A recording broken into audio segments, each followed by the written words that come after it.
historical traditions in creating our government structures, creating our country. The beliefs upon which it was founded are embodied in these documents, and they are illustrated in places as vaunted as the frieze in the United States Supreme Court, among others. And we illustrate that through those posters that we created, including quotations from Justice Ginsburg in her own book, which, interestingly, were dismissed as the musings of just an eighth grader. Well, she wasn't just any eighth grader. She was an eighth grader who became a Supreme Court justice, who never repudiated that particular statement. In fact, she put it in her book.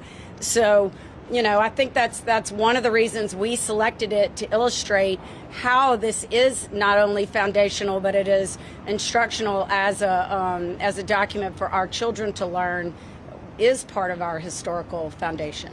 Katie Weiss with CBS News.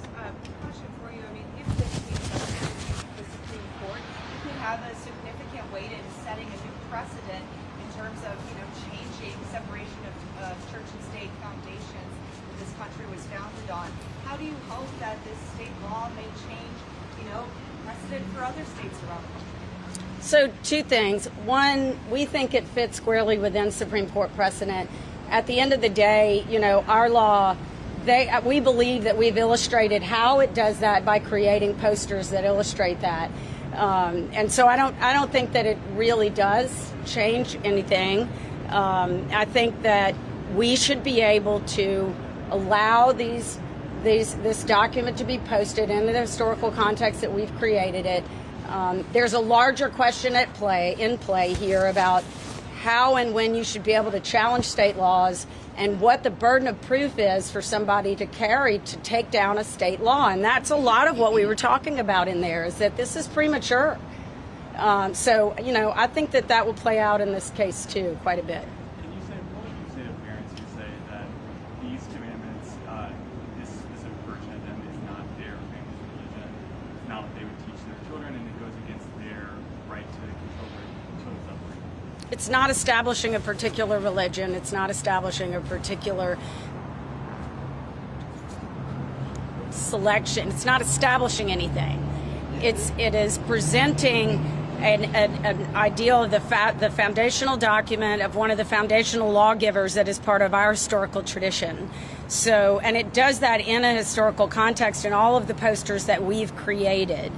I think that it is not coercive in that sense. It is posted on a wall.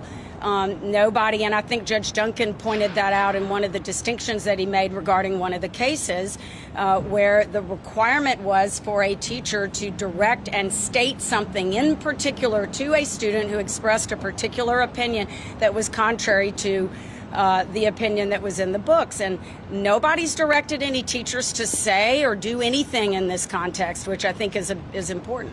I would advise parents like that they find some moral code. You either read the Ten Commandments or your child is going to learn the criminal code.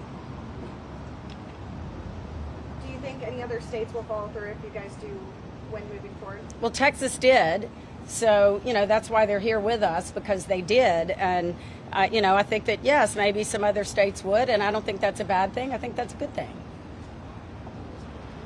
Do you see any limits on what could be in a classroom? Whether that was a part of the discussion, could there be certain prayers or certain Bible required readings? Is there any limit?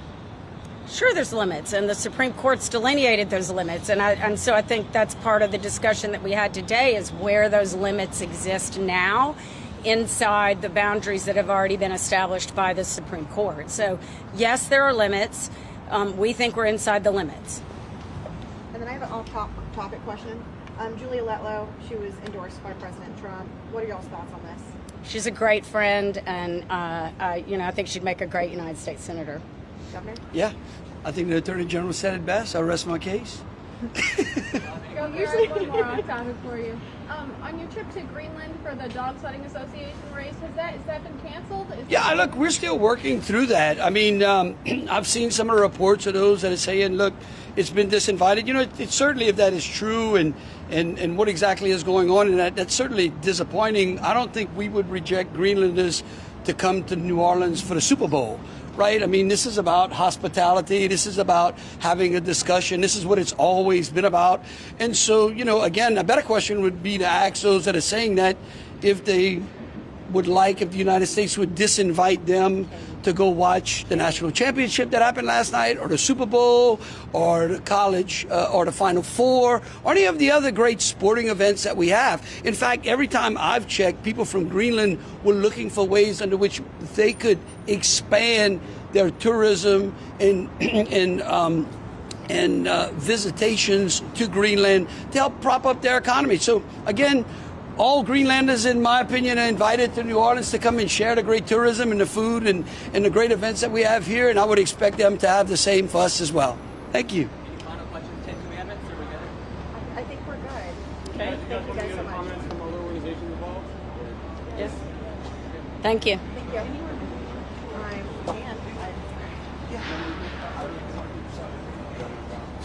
You guys want to go ahead and take it?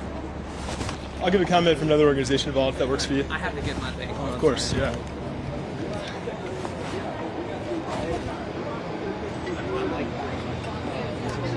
Good afternoon, everybody. My name is Joe Davis, and I'm counsel at the Beckett Fund for Religious Liberty. We're an organization that protects religious freedom for all people of all faiths, and we're helping Louisiana defend its law, defend against its law, which provides for the Ten Commandments to be displayed to Louisiana students. As the Supreme Court has very clearly said, the Ten Commandments are a foundation of American law. They're among the foundations of American law, and if that's the case, we should fully expect that Louisiana might want its students to know about them.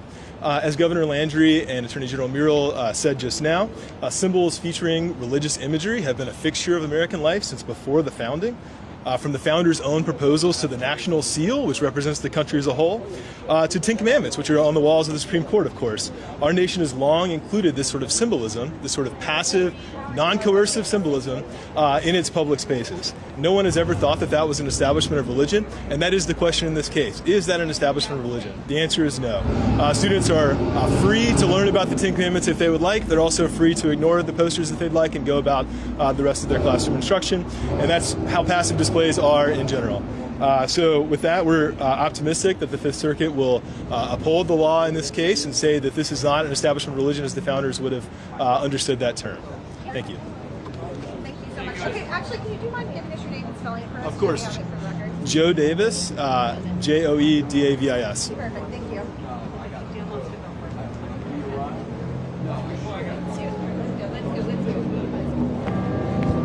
Jonathan Youngwood for the plaintiffs. We're very pleased with how the argument went. The judges were very receptive for their different arguments. It was obviously vigorous, and the questions were pointed to both sides. We were pleased with the reception we got, and we're looking forward to the court's ruling. Hi, I'm Dan Mack from the ACLU. We're here today to defend the fundamental religious liberty of students and families in public schools. We have a group of 24 plaintiffs from a variety of faith backgrounds, Presbyterians, Baptists, Jews, Hindus, Unitarians, atheists, non-religious folks, and we also have several rabbis and ministers. All of them are concerned families, and all of them share one single important belief, which is that it's up to these families and not the government to direct the religious education of their kids. And that is something that's enshrined in the Constitution, and it is something that the U.S. Supreme Court has repeated over and over again, including in the context of laws just like these, which require the posting of religious scripture, the state's preferred selected religious scripture, every day, every hour, every class, every year of these students' lives. That is religiously coercive, it's un-American, and it's unconstitutional. Hi, everyone. My name is Rachel Lazar. I'm the president and CEO of Americans United for Separation of Church and State.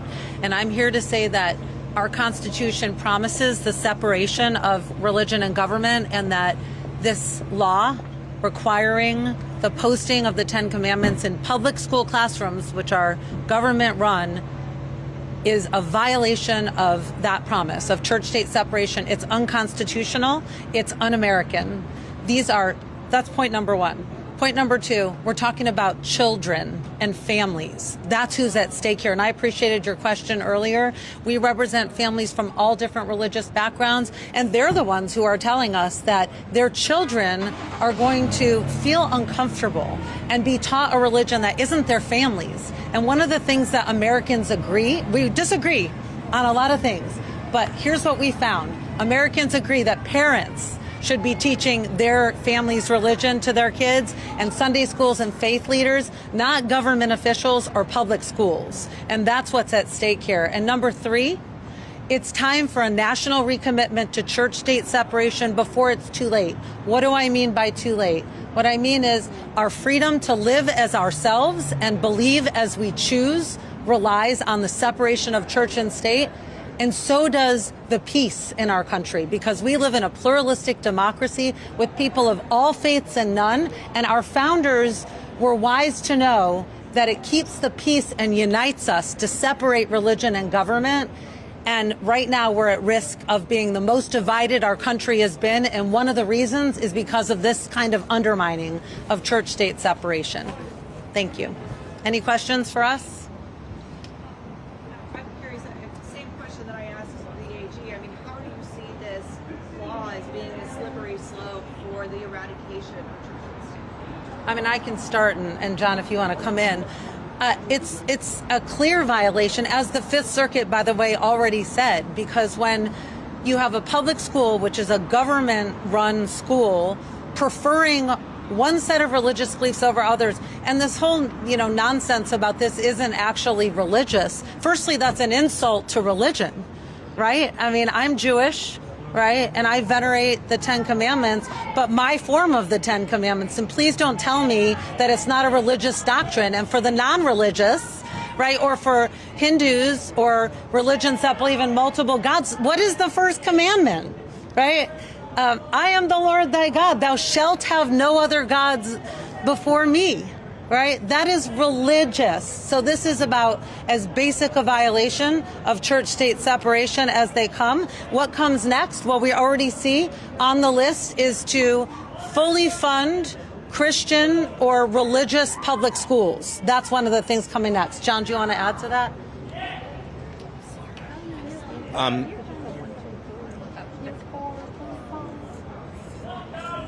The Supreme Court has been extremely clear that you cannot do what these two acts do, which is post the Ten Commandments in schools.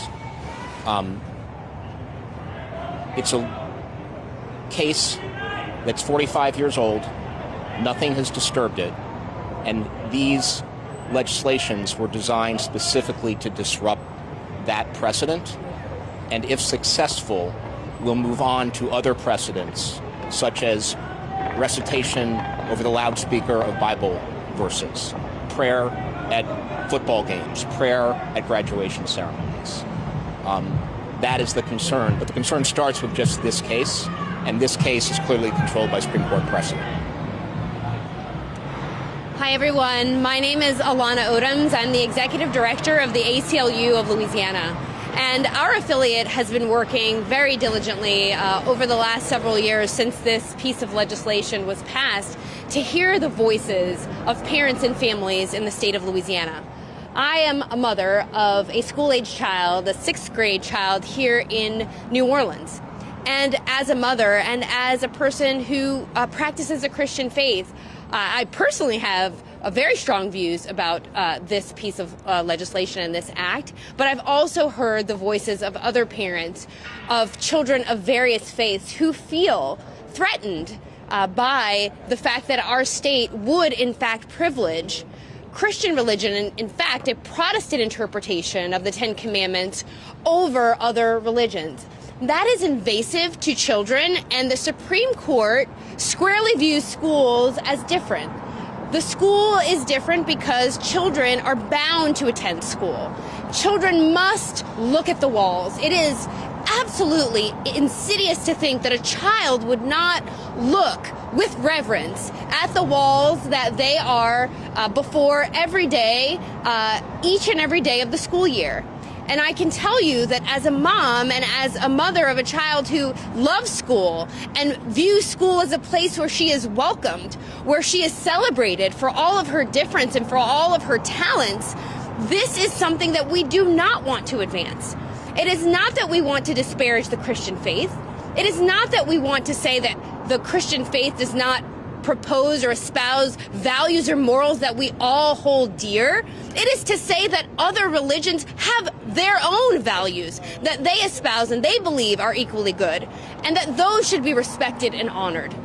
That is what we are saying. We are saying that we must not insult the intelligence of the everyday American to suggest that we don't know that this is in fact indoctrination. We must not treat our schools as bully pulpits. We must not treat our children as pawns, and we must in fact respect the dignity, humanity, compassion, and empathy that I believe that all of our school teachers have for our children, because I have had many school teachers come up to me and tell me, what do we do if in fact these posters are placed on the walls? How shall we instruct our children? How do you think we should interpret this? And I cannot tell them that. And this court cannot tell them that. The state cannot tell them that. That is for them to determine with their God and with their parents and with their families. And finally, I think it is absolutely absurd that our governor said that either people should learn the 10 Commandments or they should learn the criminal code. How dare he? It is absurd and it is insulting. Our state, unfortunately, prioritizes criminal prosecution over individual liberty and dignity. That is preposterous in this day and age. We should not suggest that people should be criminalized if they don't believe as we believe. And that is the slippery slope that we are on. Let us not go down that route. Let us not, as people of faith and people who practice perhaps no faith at all, or perhaps practice no religion, but still have their own faith, whether it be the universe or whatever you want to call it, let us not go down that path. We have a choice. We have a choice as brothers and sisters, that we can come together and we can recognize our own individual liberties, and we can stand shoulder to shoulder, recognizing our differences and respecting those differences and finding the common thread that I believe ties all religions together. It is love. It is empathy. It is compassion. It is truth. Let us stand on those values today. And we pray that the court will, in fact, uphold those.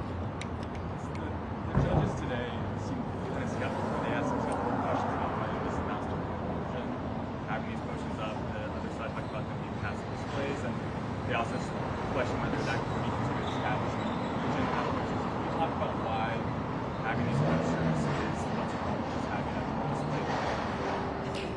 Well, sure. I mean, I'll just say one statement, then I'll let my colleagues speak. I mean, I think it really lies in the fact that we know that schools are different and that children are required to attend schools and that children are in these classrooms.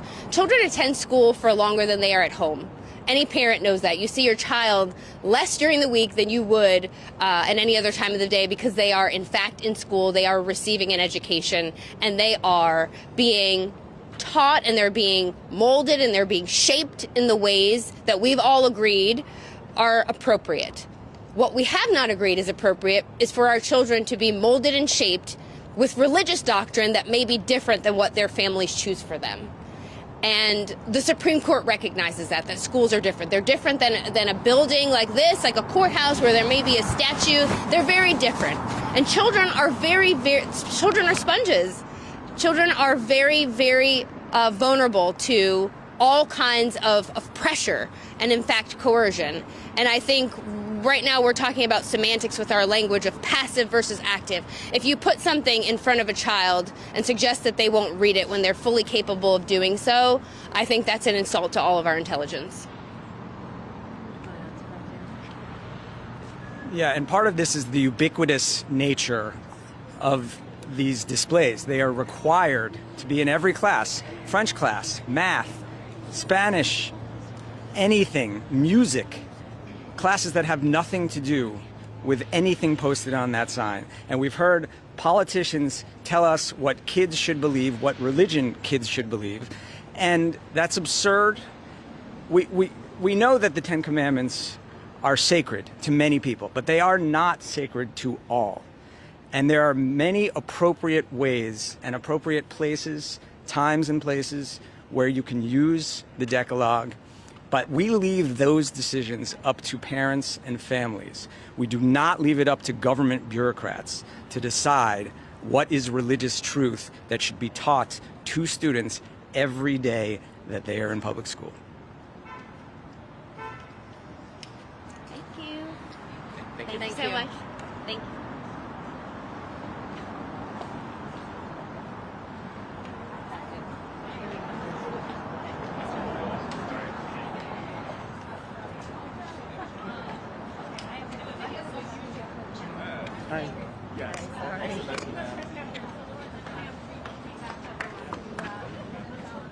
Oh, I was gonna give it to Charles. She grabbed it for you. What? Nice to meet you, Charles. Nice to meet you as well.